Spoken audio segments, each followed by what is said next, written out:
హరి ఓం. జై శ్రీమనారాయణ. మీ హరగోపాల్.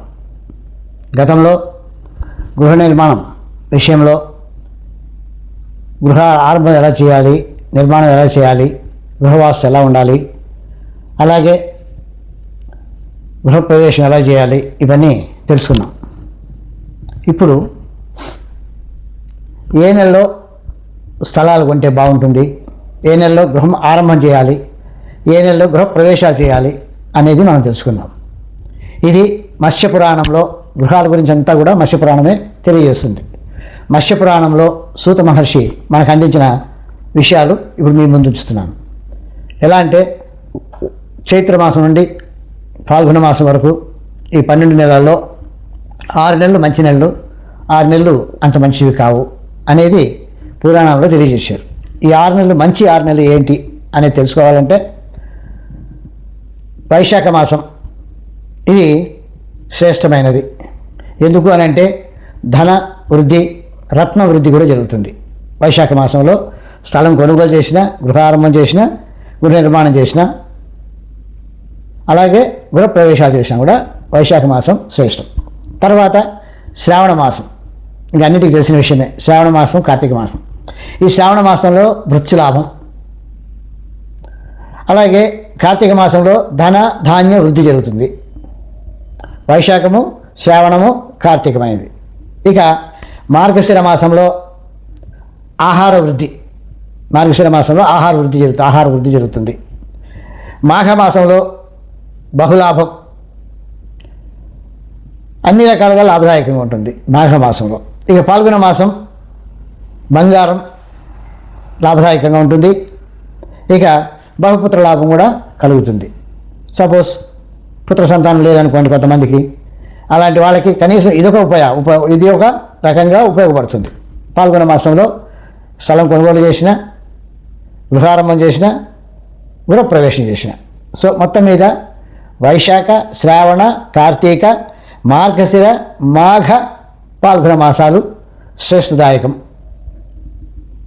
ఇక మనం ఈ 6 నెలలు కాకుండా మిగిలిన 6 నెలలు ఏమేమి ఉన్నాయి? చైత్రము, జ్యేష్టము, ఆషాఢము, భాద్రపదము, ఆశ్వేజము, పుష్యమాసం. ఈ 6 నెలలు అంత మంచివి కాదు. ఈ 6 నెలల్లో లగ్నాలు కూడా ఉండవు, వివాహాలు జరగవు, ఇలా ఉంటాయి. సరే, ఆషాఢ మాసంలో కొంతమంది చేసుకునే వాళ్ళు ఉంటారు. సరే, అది తర్వాత విషయం. ఈ విధంగా ఎవరైతే కొనుగోలు చేస్తారో ఈ నెలల్లో వైశాఖ, శ్రావణ, కార్తీక, మార్గశిర, మాఘ, పాల్గొన మాసాలలో ఎవరైతే కొనుగోలు చేస్తారో, ఎవరైతే గృహారంభం చేస్తారో, ఎవరైతే గృహప్రవేశాలు చేస్తారో వాళ్ళకి సర్వం లాభదాయకంగా ఉంటుంది. ఆ కన్స్ట్రక్షన్ కూడా త్వరగా కంప్లీట్ అవుతుంది. గృహప్రవేశాలు కూడా హ్యాపీగా జరిగిపోతాయి. అయితే గృహప్రవేశాలకి ఇంకొక సూచన కూడా ఉంది. తమిళ సాంప్రదాయంలో, తమిళనాడులో చాలామంది ఇది ఫాలో అవుతుంటారు.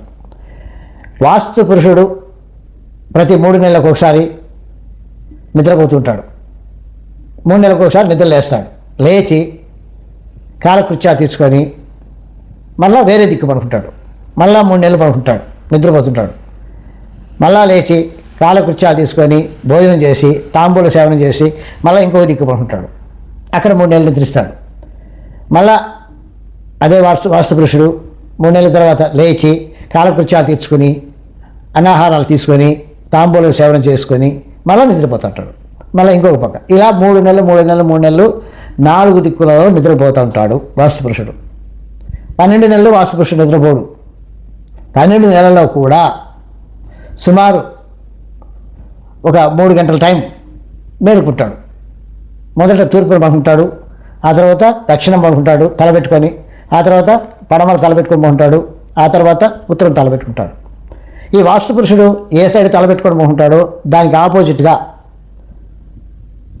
గృహ ధ్వజస్తంభం, ద్వారబంధనం చేయాలి. ఎందుకు? ఆయనకి ఆపోజిట్గా చేస్తే చూస్తుంటాడు, నిద్రపోయినా కానీ చూస్తుంటాడు. అలా వాస్తు పురుషుని విషయంలో కూడా తర్వాత ముఖ్యంగా వాస్తు పురుషుడు నిద్ర లేచిన తర్వాత అక్కడి నుంచి కాలకృత్యాలు తీసుకుంటాడు. కాలకృత్యాలు తీసుకున్న తర్వాత మళ్ళా భోజనాది సేవ చేసుకుంటాడు.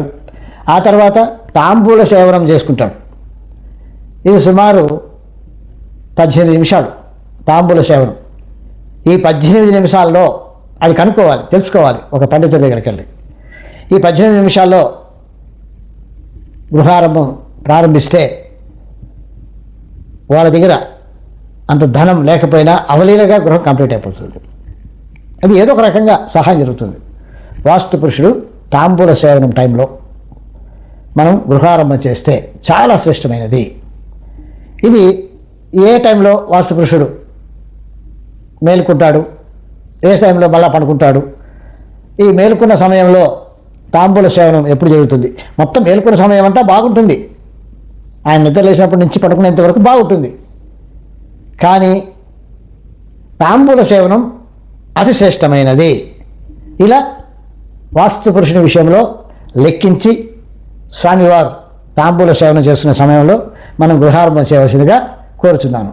హరి ఓం. జై శ్రీమన్నారాయణ.